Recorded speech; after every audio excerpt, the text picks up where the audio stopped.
तो 2 गाय लाया, 2 गाय ला के घर पे रखा। उसके बाद कुछ करके क्या करेंगे, जब हमारा दूध उचित मूल्य पे जाएगा ही नहीं, मिला के एक मिक्स बना के और वो हम लोग देते हैं। कोई भी क्षेत्र हो, उस क्षेत्र में आप अगर टाइम देंगे तो बाद में आपको पैसा दिखेगा कि हाँ पैसा कैसे। उसके दूध से ही अगर आप जानवर बढ़ाते गए तो बाद में फिर उसका पैसा प्लस होते चला जाए। दूसरे लोगों से पूछो तो बोलते हैं दूसरी तीसरी भी आती है। जी जी, तो मेन खान पान के ऊपर ही डिपेंड करता है। कई बच्चा है ये कौन सी बार, ये चौथा बार 500 रुपए ये खर्च होता है, 1800 रुपए तो ऐसे 200 रुपए भूसा, 2000, 1500 में 5 और हम कम कर दिए, 1000 ही हमको मिला।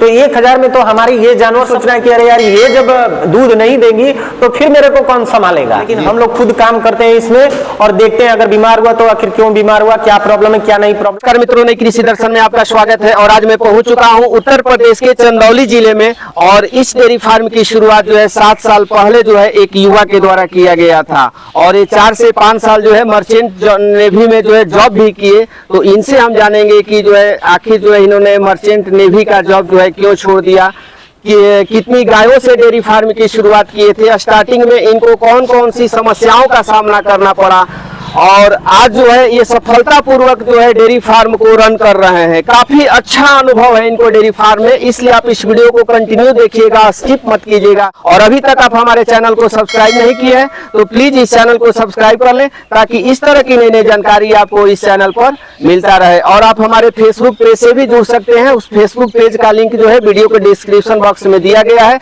तो वहां पर भी जाकर के आप नई नई जानकारी हासिल कर सकते हैं। तो चलिए इस डेयरी फार्म के जो ऑनर हैं उनसे हम बातचीत करते हैं। नमस्कार सर जी और सारे किसान भाइयों, मेरा नाम मनीष कुमार पांडे, ग्राम भतीजा, पोस्ट सैयद राजा, जिला चंदौली के मूल निवासी। की एजुकेशन कितना तक हुआ है? हमारा एजुकेशन 10+2 हुआ है। उसके बाद फिर मर्चेंट नेवी करके मर्चेंट नेवी में भी 5-6 साल काम किया हूँ सर। मर्चेंट नेवी में भी जॉब की है? हाँ, मर्चेंट नेवी में भी काम किया हूँ सर। क्यों छोड़ दिए सर और फिर इसमें? एक्चुअली मेरे पैर में चोट लग गया था जी, जिसकी वजह से मेरे को छोड़ना पड़ा सर। जी जी। तो वहां से जब आए सर तो आप दूसरा व्यवसाय भी अपना सकते थे, डेयरी सेक्टर का ही चुनाव आपने क्यों किया? वहां से पहले आया तो पहले मैं रेस्टोरेंट लाइन ज्वाइन किया जी। रेस्टोरेंट लाइन ज्वाइन करने के बाद फिर मेरे को ये लगा कि कुछ अपने घर पे कोई व्यवसाय स्टार्ट करें। जी जी। तो फिर आके मैंने यहाँ पे डेयरी चालू। कितनी गायों से किए थे? पहले तो 2 गाय लाया, 2 गाय ला के घर पे रखा। उसके बाद देखा कि कुछ प्रॉफिट होगा तो चलो ठीक है डेयरी स्टार्ट करेंगे, नहीं तो इन गायों को बेच भी सकते हैं। तो फिर मेरे को लगा कि नहीं अच्छा खासा प्रॉफिट है इसमें, तो फिर अपना गायों को खरीदना स्टार्ट किया। फिर अपने आके यहाँ पे हमारा खेत है, वहाँ पे लाके अपना पूरा सिस्टम तैयार किया और यहीं पे जानवरों को रखना स्टार्ट किया और डेयरी चालू। घर पर कितना साल चलाया? घर पे 2-3 महीने चलाया था बस 2-3 महीने? हाँ, 2-3 महीने चलाया था। तो एक डेयरी में समस्या होता है कि दूध के मार्केटिंग को लेकर के, तो आप स्टार्टिंग में दूध कहाँ पर बेच रहे थे शुरुआत? देखिए किसानों का मुख्य व्यवसाय तो कृषि और ये पशुपालन है। जी जी। हमने पशुपालन स्टार्ट किया तो इसमें सबसे जरूरी है कि पहले दूध कैसे बिकेगा। जी। डेयरी स्टार्ट करने से ये नहीं है कि डेयरी हम स्टार्ट कर दिए चलो हो गया कुछ। तो इस अपना दूध हम मुगल सराय लेके जाते थे। मुगल सराय लेकर? हाँ, मुगल सराय सुबह शाम दोनों, हम 2 भाई थे तो दोनों भाई सुबह शाम मुगल सराय दूध लेके जाते थे। वहाँ पे हम लोगों का एक ही दुकान पे फिक्स था, वहाँ पे दूध देते थे और चले आते थे। तो कितना दूरी होगा सर मुगल सराय? यहाँ से 27 किलोमीटर होगा। और उस समय सोचते कि गांव में ही हम दूध को बेच करके डेयरी चला ले तो मुश्किल होता? नहीं, उस समय चाहे मोमार्क डेयरी हो चाहे अमूल डेयरी से भी मैंने बात किया था, लेकिन वो बोले कि लॉन्ग रूट की वजह से हम लोग यहाँ पे नहीं आ सकते हैं क्योंकि अमूल डेयरी का दूध बनारस जाता है। जी जी। तो अगर वो ज्यादा रूट बढ़ाएगा तो दूध फटने के चांस ज्यादा थे, तो वो बोला कि अभी मैं नहीं आ सकता। वहाँ पे कितने साल दिए? वहाँ पे हमने 4 साल तक। 4 साल? 4 साल तक। अभी जो है आपका दूध जो है कहाँ पर जा रहा है? अभी 1.5 साल से हमारा दूध मोमार्क डेयरी पे जा रहा है। हम मोमार्क डेयरी भी ले लिए हैं और यहीं पे गाड़ी आती है और हमारा दूध लेके जाती है। तो अभी आपकी गायों का रेट क्या मिल जा रहा है? अभी हमारे गायों का रेट 37, 38, 35 भी जाता है, कभी 39 भी चला जाता है। अभी तो रेट बहुत कम हो गया है उसकी वजह से, नहीं तो 42, 41 भी चला जाता है। तो फैट SNF क्या आता है सर? फैट 4.2 और SNF 8.7 आता है। जी। तो यही थोड़ा बहुत अप डाउन होते रहता है। फैट वैट बढ़ाने के लिए कुछ खिलाते पिलाते? फैट वैट बढ़ाने के लिए अपना खुद का दुकान है। पशु चोकर, चुन्नी, बिनौला, खली ये सब हम स्टोर करके रखते हैं। जी जी। जो किसान आते हैं खरीदने के लिए उनको भी देते हैं हम, और अपने जानवरों को भी खिलाते हैं, ताकि दूसरी जगह हमको बार बार दौड़ना न पड़े चोकर चुन्नी के लिए। इसलिए हमने दुकान भी खोल दिया है यहाँ पे से। तो आपके पास एवरेज कितना लीटर से कितना लीटर दूध देने वाली गाय है? एवरेज 25 लीटर दूध देने वाली गाय है। 25 लीटर और 10 लीटर दूध देने वाली भी गाय है। अब जैसे जो टाइम का 10 लीटर की दोनों टाइम का? दोनों। अभी गाय आपके पास जो भी है 20 प्लस है? नहीं, 20 प्लस नहीं है। अब जैसे जो गाय बच्चा देने वाली है, 5-6 महीने का सीमन ले लिया है, वो 12 लीटर दूध दे रही है, 11 लीटर दूध दे रही है। अब जैसे ये गाय है तो ये गाय 6-6.5 महीना हो गया, लेकिन अभी 8-9 लीटर दूध देती है ये। जी जी। अगर कोई इस क्षेत्र में आना चाहता है सर, तो कितने लीटर वाली गायों से डेयरी स्टार्ट करना चाहिए? अगर इस क्षेत्र में आना चाहे तो हम यही बोल सकते हैं कि बहुत ज़्यादा हाई जो 25-30 लीटर देने वाली गाय हैं, उनसे वो डेयरी स्टार्ट ना करें, क्योंकि उनमें थनैला जो होता है, थनैला रोग, वो सबसे ज़्यादा घातक सिद्ध होता है। और जो भी गाय है अगर थनैला से ग्रसित हुई तो फिर खत्म हो गया उनका। तो शुरुआत में आपको क्या क्या परेशानी आई सर गायों में? शुरुआत में हमको तो कुछ भी परेशानियां नहीं आई। हम तो यही भी अपना काम, हाँ जानवरों में थनैला रोग होता है जिससे थोड़ा सा परेशान होता हूँ। जी जी। तो उसके लिए आप बचाव के लिए क्या क्या करते हैं? उसके बचाव के लिए सिर्फ हम होम्योपैथिक दवा यूज करते हैं जी, क्योंकि हम ये अपना अंग्रेजी दवा भी डॉक्टरों को भी बुला के अपना देखे, लेकिन उसका रिस्पांस नहीं मिला जितना कि बेटर होम्योपैथिक दवा से मिला है जी। होम्योपैथिक दवा चलाएंगे तो ठीक हो जाएंगे। और कोई समस्या जनरल जो गायों में आता है? और कोई समस्या टीकाकरण के लिए, अगर टीकाकरण अब जैसे खगवा हुआ या लंपी हुआ तो ये सरकार की तरफ से हमको मुहैया कराया जाता है, और पशुपालन विभाग से लोग आते हैं और टीकाकरण, अब जैसे गला घोटू का हुआ वो टीकाकरण लगा के चले। के द्वारा निःशुल्क मिलता है? हाँ, गवर्नमेंट के द्वारा निःशुल्क मिलता है, लेकिन और कोई भी सुविधाएं गवर्नमेंट से हमको नहीं मिलती। शुरुआत में गाय कहाँ से खरीदे और कितने लीटर वाली गाय खरीदे? देखिए, स्टार्टिंग में ज्यादातर गाय नहीं खरीदना चाहिए। अब हम पूरी पूंजी फंसा देंगे गाय को खरीदने के लिए पूरी पूंजी फंसा देंगे तो उसमें भाई ये बहादुरी नहीं है कि चलो हम पूरी पूंजी फंसा दिए फिर बाद में कुछ नहीं कर सकते हैं। जी जी। तो उसके लिए धीरे धीरे गायों को बढ़ाना चाहिए। अब लगा मेरे को कि 5-6 गाय 7 गाय बढ़ा दिए, 30-35 लीटर दूध हुआ। अगर गाय सब सही है तो 1-2 गाय और बढ़ा सकते हैं, बढ़ा देंगे 40-45 लीटर दूध किए। उसके बाद अगर हमारी गाय सारी गाय स्वस्थ है तो 1-2 गाय और बढ़ा सकते हैं उसमें। उस तरह करके बढ़ा धीरे करके बढ़ाना स्टार्ट कर दिए सर। तो शुरुआत में कितना पूंजी से सर शुरू किए थे डेयरी फार्म? शुरुआत में 1-1.5 लाख रुपए लगाया था और पूरा सिस्टम बनाने में कम से कम 1-1.5 लाख रुपए हमको लग गया सर। ये जो शेड है? हाँ, शेड बनाने में लग गया सर मेरे को। यानी कि गाय खरीदने में स्टार्टिंग में 1.5 लाख रुपया से शुरुआत किए थे? हाँ, स्टार्टिंग में 1.5 लाख से शुरुआत किए थे और शेड बनाने में जो खर्च आया वो अपना। अगर शुरुआत में ही 10 गायों से डेयरी फार्म शुरू किए रहते सर तो आपके साथ क्या क्या समस्याएं आ सकती थी? अगर शुरुआत में हम 10 गाय से डेयरी स्टार्ट कर देते और बाद में अगर कुछ प्रॉब्लम होता तो फिर कौन करता है जी?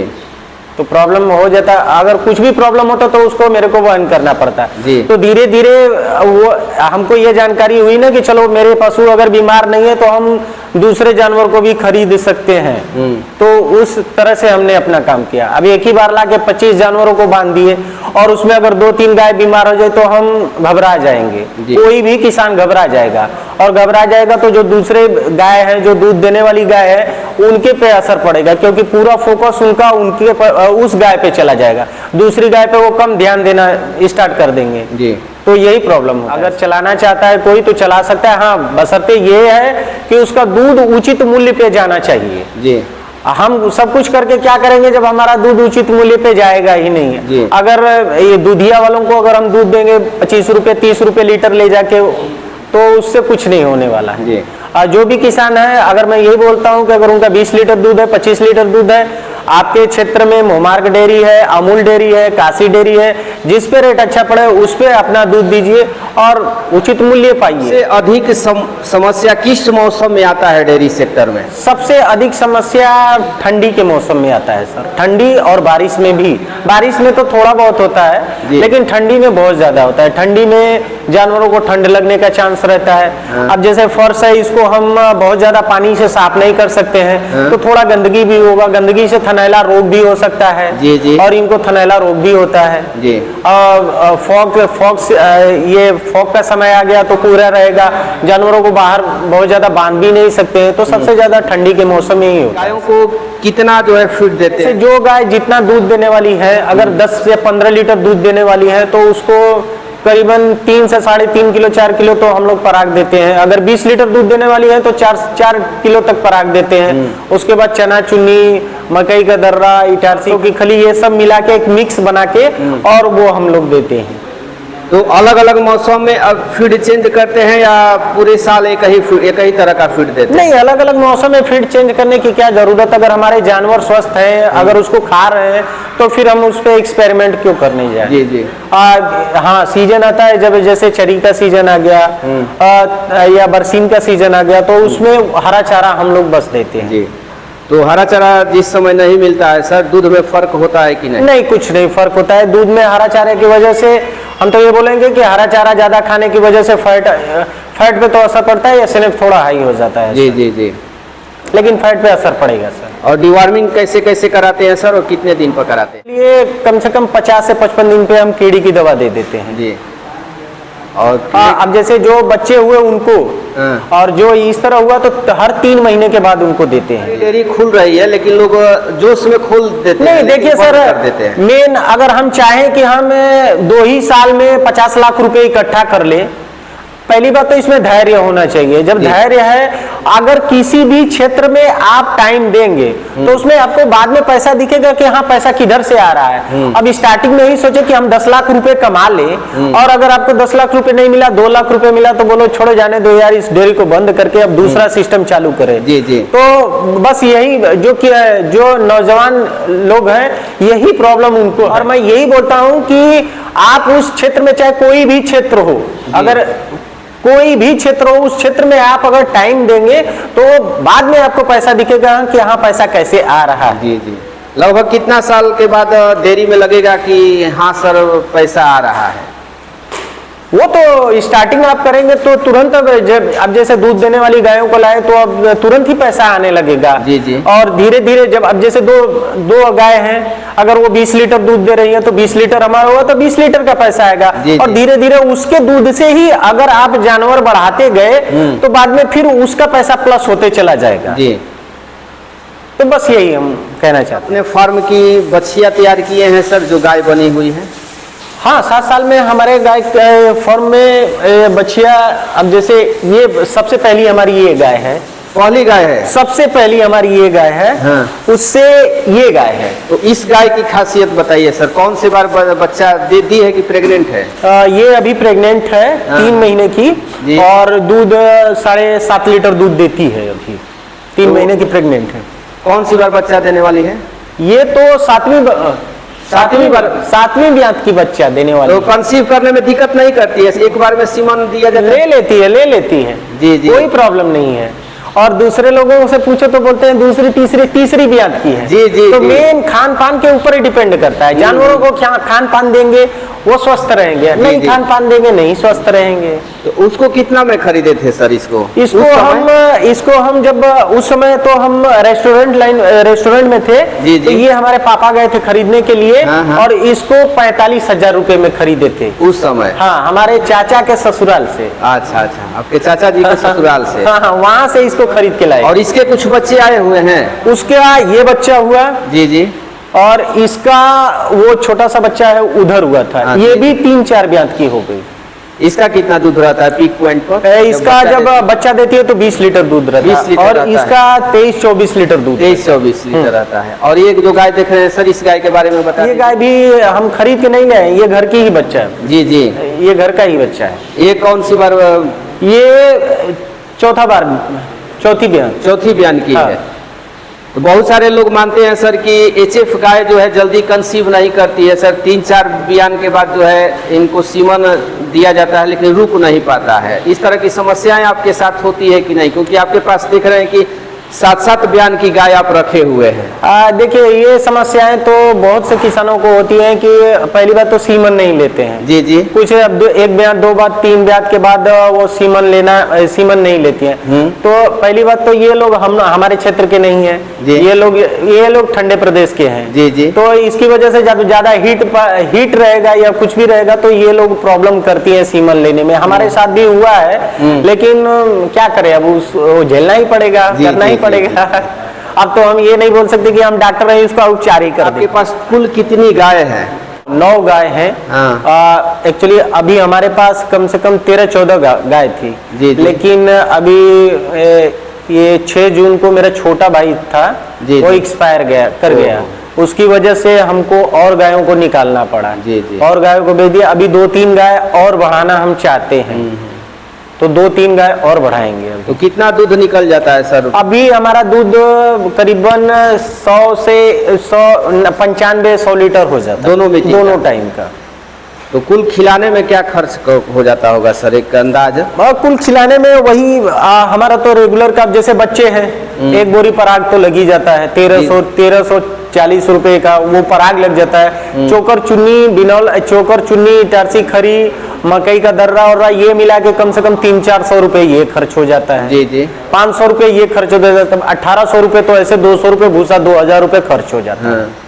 2000 रुपया 2000 रुपये पर डे खर्च हो जाता है। जी जी। और 2021 खर्च हो जाता। तो उसमें ये है कि सर अब जैसे हमारी, अब बोलेंगे 2000 रुपये खर्च हो गया, हमको मिला अगर 35 का दूध गया तो 3500 रुपये मिला। 3500 रुपये मिला, 1500 रुपये, 1500 में 5 और हम कम कर दिए, 1000 ही हमको मिला। तो 1000 में तो हमारे ये जानवर सब पल रहे हैं। उसके साथ साथ जो छोटे बच्चे, अब जैसे वो एक गाय है अभी वो सीमन ले रही है, वो हमारे लिए प्लस पॉइंट है। ये हमारे लिए प्लस पॉइंट है। जी जी। अभी 2 बच्चे, 2 उधर हैं, वो 3-3 महीने का सीमन ली हुई है, वो हमारे लिए प्लस पॉइंट है। और हमारे जो छोटे छोटे बच्चे हैं वो अभी तैयार हो रहे हैं, तो उनके साथ साथ ये भी तैयार हो रहे हैं। मानना है कि जितना में हम बछिया तैयार करेंगे उतना में हम गाय खरीद। बिल्कुल सही सर, बिल्कुल सही। वो लोग भी बिल्कुल अच्छा सोचते हैं। लेकिन अगर जो गाय लग रही है उसके बच्चे को तो हम हटाएंगे नहीं कि चलो भाई हट जाओ तुम, हम बछिया नहीं रखेंगे, तो लगेगी कहाँ से वो। तो अगर जब तक वो लग रही है तब तक उस बछिए को अगर हम खिलाएंगे और उसमें अगर क्वालिटी दिखी हमको कि अरे यार ये बेस्ट क्वालिटी की गाय है, तो उसको 4-5 महीने खिलाने में कोई प्रॉब्लम नहीं है, क्योंकि जो उसको खिलाने के लिए कोई खर्च नहीं है। अब जैसे हमारी गाय है, जो गाय बच्चा देने वाली गाय है वो तुरंत खाना स्टार्ट नहीं करती है, तो उनका जो बचा हुआ भोजन है वही उसको डाल देंगे तो वो तैयार हो जाएंगे। और थोड़ा थोड़ा उनको अगर पराग या खली वली देंगे तो वो तैयार हो जाएंगी। वो आपके लिए प्लस पॉइंट रहेंगी। आप एक गाय को बेचेंगे, 10 गाय को बेचेंगे, 80,000 रुपये, 70,000 रुपये कमाएंगे। और उस पर अगर 4-5 महीने अगर टाइम दे दिए तो अभी जो पहले ब्यात की बाछी है, अच्छी बछिया, वो करीबन 75 हजार की बिक रही है। जी जी।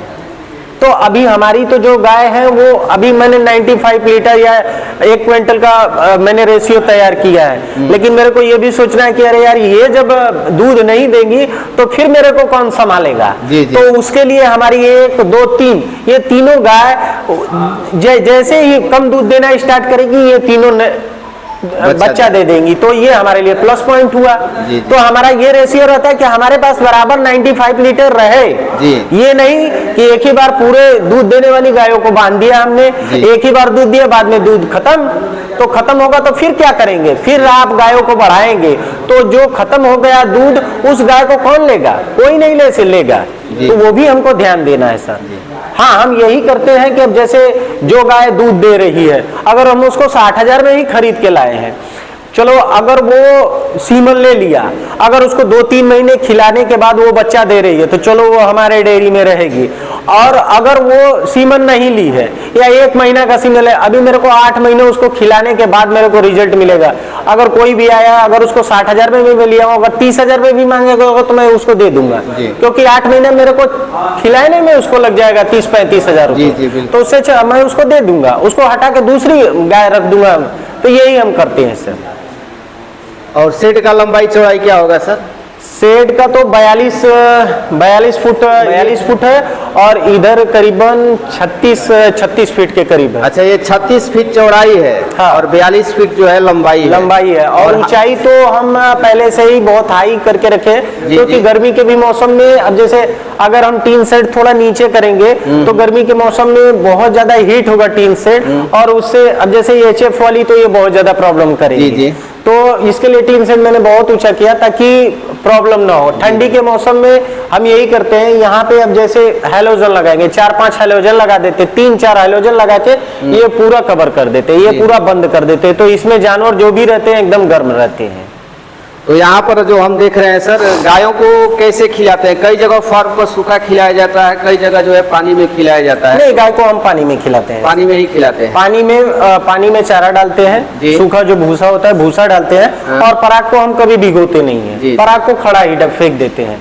अगर हम लोगों को ये बोलेंगे कि आप सारे जानवरों को मिला के, आप सारे जानवरों को चारा डाल के आप कितने मिनट में निकल जाएंगे, तो हम घड़ी से देखे हुए 20 मिनट में पूरा काम करके निकल जाएंगे। कोई ज्यादा टाइम नहीं लगेगा। फार्म को सर अकेले चला लेते हैं या घर? नहीं, पूरे फार्म को अकेले कोई चला भी नहीं सकता है। पूरे फार्म को जैसे पूरा फार्म अब जैसे देखना हो तो सुबह शाम का चारा हम ही लोग डालते हैं। कोई हम लोग वैसा नहीं है कि नौकर रखे हैं, अपने खुद करते हैं। क्योंकि नौकरों के अगर भरोसे हम अगर डेयरी को छोड़ देंगे तो डेयरी बंद होने में ज्यादा टाइम नहीं लगेगा। जी, तुरंत बंद हो जाएगा, क्योंकि जब पता नहीं नौकर का कब दिमाग घसका, जो जानवर 20 लीटर दूध देने वाला है उसको पराग ही नहीं दिया, और जो जानवर दूध देने वाला नहीं है उसको पूरा ला के पराग फेंक दिया। उसको थनैला हुआ है या क्या हुआ है, अगर जो दूध लगाने वाला हुआ वो नहीं बताएगा नौकर कि इसको क्या हुआ है। लेकिन हम लोग खुद काम करते हैं इसमें और देखते हैं अगर बीमार हुआ तो आखिर क्यों बीमार हुआ, क्या प्रॉब्लम है क्या नहीं प्रॉब्लम है, उस हिसाब से हम लोग डॉक्टर बुलाते हैं, नहीं तो दवा करते हैं। अगर हम जानवर को चारा डाले, चारा नहीं खाया तो किस लिए नहीं खाया, क्या प्रॉब्लम है क्या नहीं प्रॉब्लम है, तो उसका हम लोग डॉक्टरों से सुझाव लेते हैं सर। यानी कि पूरा फॉर्म आप घर के पूरा फॉर्म मैं, मेरे पापा और एक छोटा भाई है वो, और एक मेरा बड़ा भाई भी था, मेरे से छोटा भाई था, वो तो एक्सपायरी कर गया। मैंने परिवार के लोग ही मिलकर? हाँ, परिवार के लोग ही मिलकर। हम लोग ये भी काम करते हैं, बगल में अपना पशु आहार का भी काम है, उसके बाद दुकान भी है, ये सब हम लोग देख लेते हैं यहीं पे। आपके फार्म पर दोबारा जो है विजिट करने का आपसे मौका चाहूंगा कि आप समय निकालिएगा। बिल्कुल बिल्कुल, आपका सर बराबर स्वागत रहेगा हमारे फॉर्म पे आपका। आप अगली बार आएंगे तो कुछ फॉर्म और बदला नजर आएगा और जानवर बढ़े हुए रहेंगे, तो फिर आप इंटरव्यू लेंगे तो खुद ही पता चल जाएगा कि हाँ क्या हुआ क्या नहीं हुआ। तो चलिए, इतनी महत्वपूर्ण जानकारी हमारे दर्शकों के साथ साझा की है सर, इसके लिए आपको बहुत बहुत धन्यवाद।